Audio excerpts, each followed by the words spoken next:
They smiled at me as they handed me the termination letter, and called it redundancy. I never thought that after 10 years of blood, sweat, and deadlines, my name could be erased from the company's roster with a single signature. But there it was, my boss, Armin Kotak, standing in his corner office, pretending he was delivering good news. In reality, he was delivering a nightmare. I'm a deal, and I had built my career from scratch at Phoenix Technologies, a rising star in the city's tech scene. Armin, once a mentor, now felt like a stranger in a sharp suit. He smiled, shook my hand, and muttered, "We appreciate your contributions, but the company is restructuring. Your position is redundant." Redundant. That word burned like acid in my chest. I had poured years into this company, navigated impossible deadlines, and even saved it from major legal troubles with my knowledge of operational licenses. And yet, in a blink, they wanted me gone. The betrayal stung deeper because Armin wasn't just any boss, he was someone I had trusted implicitly. He had praised me in meetings, endorsed me to clients, even joked that I was the backbone of operations. And now, that same man looked at me as if I were disposable. I wanted to ask why, but the polite smile on his face said it all. He knew something I didn't. I left the office quietly, clutching my letter, as whispers trailed behind me. "He's gone," someone muttered. "They say it's redundancy." I could feel their eyes, some sympathetic, some calculating. I realized quickly that no one outside Armin's inner circle had known the truth about the licenses. Only I had access, only I had the operating permit that kept Phoenix Technologies alive under city regulations. And for some reason, Armin had acted as if he didn't care. That's when unease settled in. Something about the timing didn't make sense. A sudden redundancy? Just weeks before a major contract renewal? I replayed every conversation, every casual remark, every compliment he had given me over the years. Were they all lies? Or was this something bigger? Walking past the glass-walled boardroom, I noticed Armin's reflection in the polished surface. He waved at someone behind the doors, laughing. I froze. That laugh, it was too confident. Too calculated. There was a storm coming, and I wasn't sure yet if it was for me or orchestrated by me. What I did know, as I stepped into the rain outside, was this: they thought they had fired me. But the truth, the one thing they didn't know yet, was that I held the only key that kept their empire running. And secrets, as I was about to discover, have a way of turning tables faster than betrayal ever could. The next morning, I couldn't stop thinking about the letter. Redundancy. The word echoed in my mind as I walked past the gleaming towers of Phoenix Technologies, a place I had once considered my second home. Even before I was officially gone, the first red flags started appearing. Emails I used to have access to were suddenly rerouted. Documents I once reviewed were signed off without my knowledge. And then came the secret calls, Armin's phone buzzing constantly, conversations whispered behind closed doors. I caught fragments: "Just make sure he's out of the loop," and "Don't let him know until it's too late." My stomach sank. It wasn't just secrecy. There was favoritism too. New hires, barely out of college, were suddenly handed projects I had managed for years. They were praised in meetings, their names on client reports, while my contributions were quietly erased from the records. I realized quickly that my absence wasn't about efficiency, it was about replacing me with people easier to manipulate. Money was another puzzle. I had always handled operational budgets meticulously. But now, decisions were made without any input from me, expenses approved that didn't make sense, contracts signed hastily. The company, which had thrived under my knowledge of permits and licenses, now seemed to be moving recklessly. And yet, everyone else seemed oblivious, or maybe complicit. Even the small gestures I once trusted from Armin now felt tainted. The friendly nods in the hallway, the casual encouragements, they were masks, carefully worn. His smile, once reassuring, now carried a strange sharpness, as if he knew something I didn't. The emotional strain was crushing. I oscillated between disbelief and rage. How could someone I had trusted betray me so completely? The man who had praised me, mentored me, and built the company's operational backbone on my shoulders now acted as if I had never existed. Nights were sleepless, my mind racing with questions I couldn't answer and suspicions I couldn't confirm. And yet, buried beneath the confusion and hurt, a sense of unease began to sharpen into something clearer. The timing, the secrecy, the favoritism, it wasn't random. This was deliberate. But why? What was Armin hiding? And what role did I, the supposedly redundant employee, play in the scheme? I started to notice the subtle ways he underestimated me. The documents he assumed I wouldn't notice. The changes he thought I couldn't trace. Every decision he made seemed calculated to blindside me, yet it also gave me glimpses of his plan and its weaknesses. For the first time, fear mingled with a strange clarity. If Armin thought he could push me aside without consequences, he was dangerously mistaken. Something was brewing, and I had no intention of being a pawn any longer.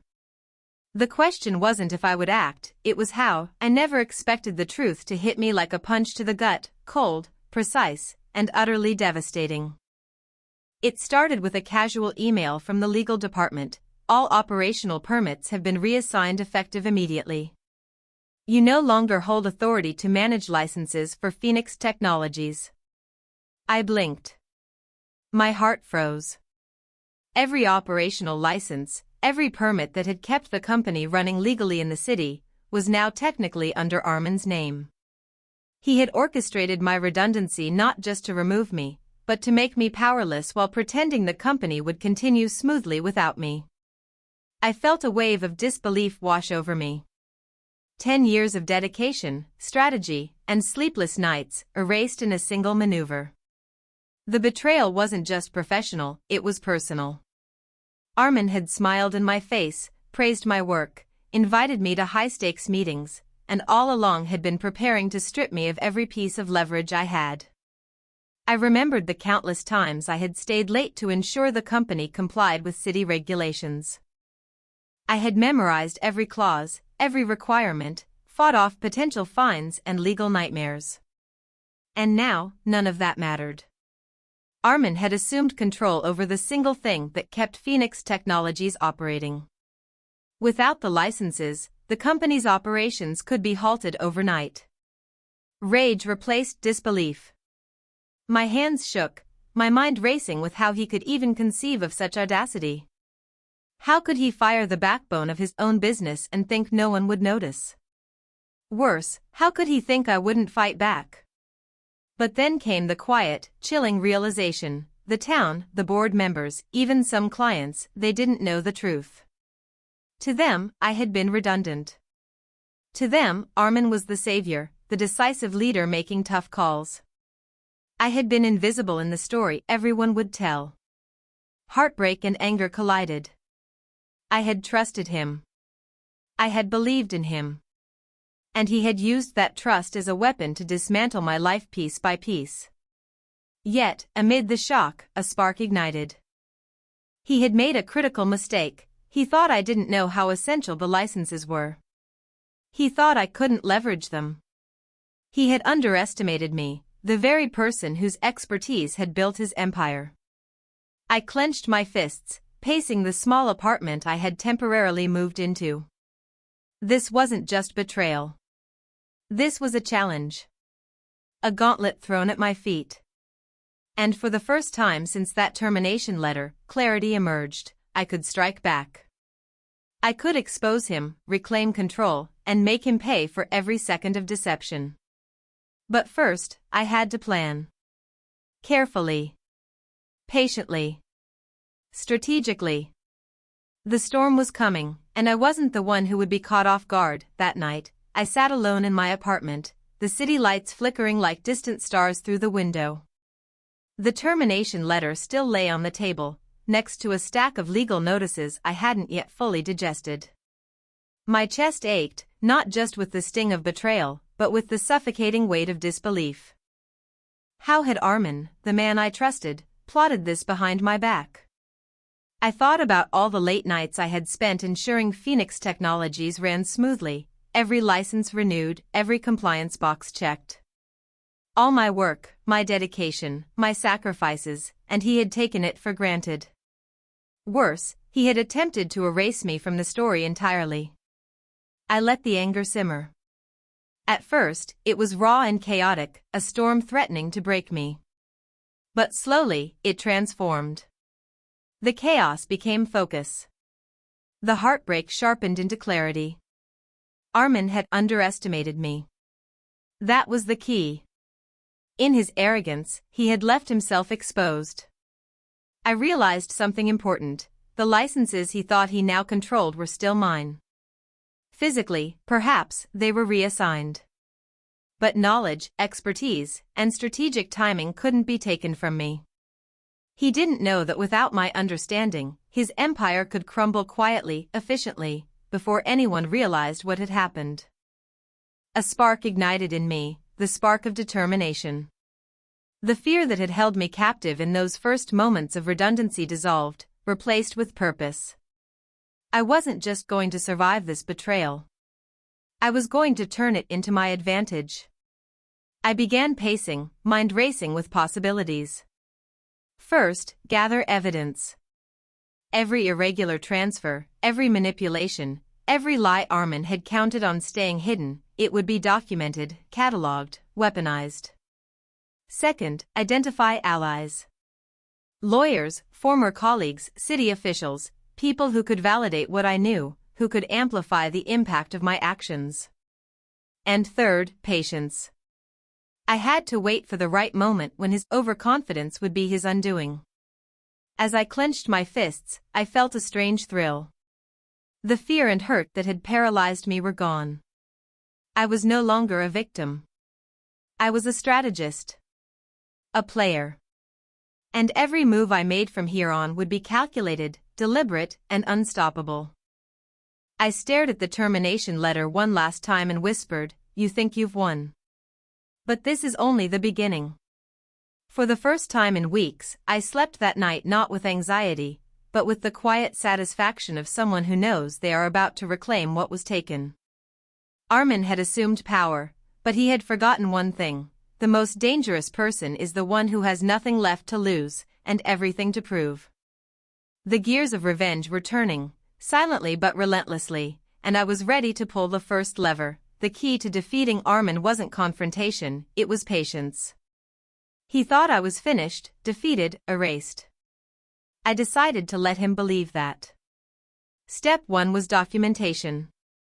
I revisited every email, every approval chain, every compliance report I had ever touched. Phoenix Technologies ran on a fragile legal spine, and I had built it piece by piece. I noticed gaps immediately, licenses renewed late, conditions overlooked, approvals fast-tracked under Armin's name without proper authority.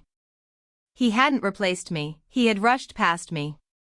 I began organizing everything, screenshots, timestamps, recorded calls where he casually dismissed minor regulatory issues. I didn't react. I observed. Every careless move he made became another brick in the case against him.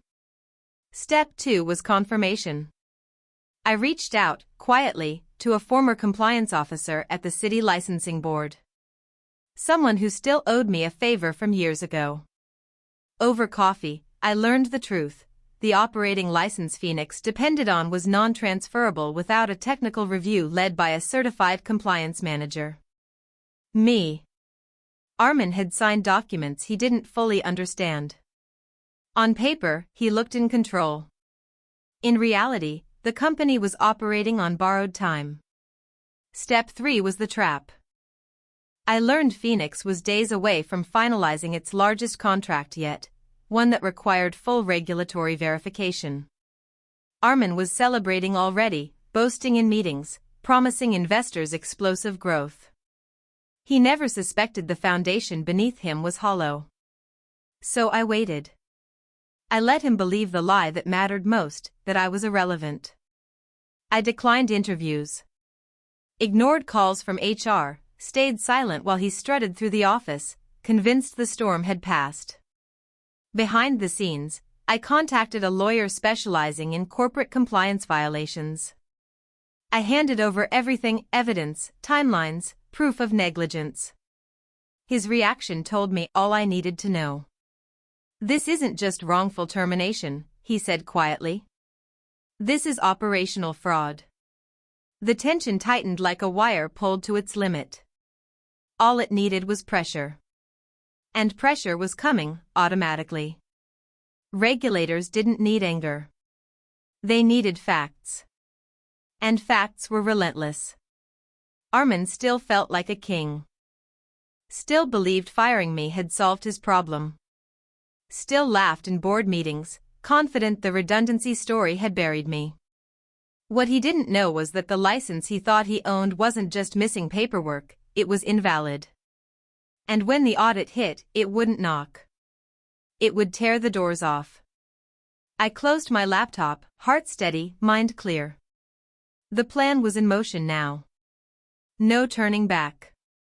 He fired me thinking I was expendable. Soon, he'd learn that removing the foundation doesn't weaken the builder, it collapses the building. The morning of the audit felt like standing on a cliff, the city skyline sprawling below as if holding its breath. Armin arrived at Phoenix Technologies in his tailored suit, hair perfectly combed, smile practiced. He had no idea what was coming, or rather, he thought he did. The first signs of panic came when regulators began reviewing the licenses. Armin's confident assurances collided with cold, hard evidence. I had prepared everything meticulously: my documentation, my correspondence, my recordings of him bypassing protocol. One by one, his lies unraveled in front of the auditors, who leaned forward, disbelief etching their faces. "This permit is invalid," the lead officer announced. "And this contract cannot proceed under current compliance standards." Armin's smile faltered. A bead of sweat formed at his temple. "There must be a mistake," he stammered, voice tight. "I've signed everything properly." "On paper, yes," I said, stepping forward for the first time in weeks. My voice was calm, but the authority behind it cut sharper than any sword. "But these operations require technical certification, certification I hold exclusively. You cannot transfer them. You cannot authorize them without my oversight. And yet, you pretended otherwise, putting the company and investors at risk." The room went silent. Board members' eyes widened. Employees whispered. Investors exchanged horrified glances. Armin turned red, fumbling for words. You manipulated the facts." I smiled slightly. "No, Armin. You did. You fired me thinking I was redundant. You signed off on licenses and permits you didn't understand, believing the company was yours to control. And now the truth is public. All contracts pending your authorization are suspended. Every misstep, every oversight, every reckless decision is on record." Within hours, media outlets caught wind. Investors pulled back, clients froze deals, and Phoenix Technologies stock took a nosedive. Armin was humiliated in the press. The man who once smiled with such arrogance now faced a storm of scrutiny, his reputation shattered. The board convened an emergency session. Armin was asked to resign immediately while regulators launched a full investigation. His carefully cultivated empire crumbled in real time. He had fired me to consolidate power, but in doing so, he handed me the leverage I needed to destroy him completely. As he exited the office for the last time, flanked by lawyers and security, his eyes found mine. I held his gaze calmly. "You underestimated me," I said quietly. "That was your first mistake. And it cost you everything." He had assumed victory, but the one who appeared powerless had orchestrated his downfall. Armin had fired me for redundancy, but in truth, He had fired the person who held the only key to keep his empire alive, and I had the courage and knowledge to turn it all against him. The empire he thought he controlled was gone. And I walked away, not just vindicated, but unstoppable. The city felt different after that day. The headlines no longer celebrated Armin Kotak's cunning, they exposed it. Investors demanded accountability, the board replaced him, and Phoenix Technologies teetered on the edge of rebuilding under legitimate leadership. But the most satisfying part wasn't the chaos, it was the calm certainty I felt. I returned to my office, a quiet smile tugging at my lips. The licenses, the very instruments of Armin's deception, were back under my control. Not as a tool of power, but as a shield to ensure the company could survive, properly and honestly. I had not just reclaimed my position, I had reclaimed my dignity, my voice, and the respect that had always been mine. Colleagues approached cautiously at first, uncertain if I had changed or if I still carried the weight of betrayal. But I held my head high. I did what needed to be done, I said simply. No bravado, just the quiet strength of someone who had stared down deceit and emerged stronger. The same people who had once whispered doubts now nodded with admiration, some even quietly thanking me for exposing the truth. As for Armin, he disappeared from the boardroom, the offices, and the headlines. His empire of lies was dismantled, and the man who had once smiled so arrogantly at my redundancy was now a cautionary tale whispered in corridors. The very act he believed would erase me had, ironically, built the stage for his downfall. And me? I didn't celebrate with champagne or speeches. I walked through the empty office late at night, feeling a profound sense of closure. The betrayal that had threatened to break me had instead sharpened me, forged me into someone who could see through deception and act decisively. I often think about that moment when Armin handed me the termination letter with that smug smile. He thought he had won. He thought he had removed a threat. But the universe has its own sense of justice, and sometimes, it delivers it quietly, precisely, and spectacularly. To those watching, I have a question. Have you ever been betrayed by someone you trusted? Felt the sting of unfairness so deep it seemed impossible to recover? Share your story in the comments, I want to hear how you faced the storm. And if you believe that patience, strategy, and knowledge can turn even the direst betrayal into victory, subscribe to hear more stories of justice served. Because here's the truth I've learned, carved into every step I took to reclaim my life. They fired me thinking I was powerless, but the license I held was the key to their ruin. And sometimes, the most devastating revenge isn't loud, it's the quiet rise of the one who refuses to be erased.